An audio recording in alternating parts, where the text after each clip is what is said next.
So tandaan lang natin, kailangan medyo mag-iwan tayo ng open na side para kapag ni-roll natin siya, hindi maiipon yung hangin sa loob.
So, katulad nito, yung mga dumi pwedeng pag-uwi sa bahay, linisin nyo para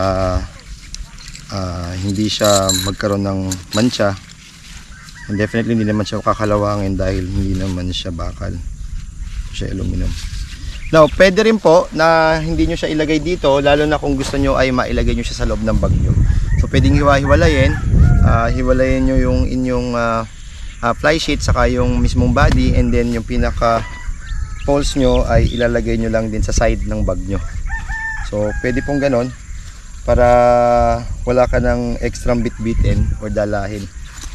At ito naman usually, no, just to give you an idea, ito po ay isang ang tawag dito, kapote na double purpose. Kapote po siya na pwede ring magamit, no, kapag umuulan. At katulad nito, kung di naman umuulan, ginagamit ko siya para sa ground sheet. Medyo madumi lang, pero at least during emergency na sobrang lakas ng ulan, pwede mo siyang magamit as kapote.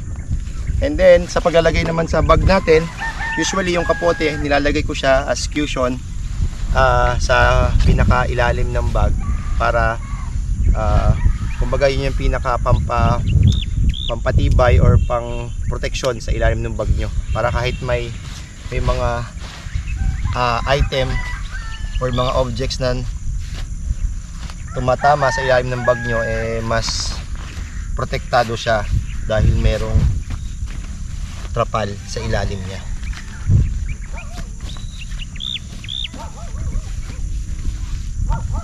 So yun,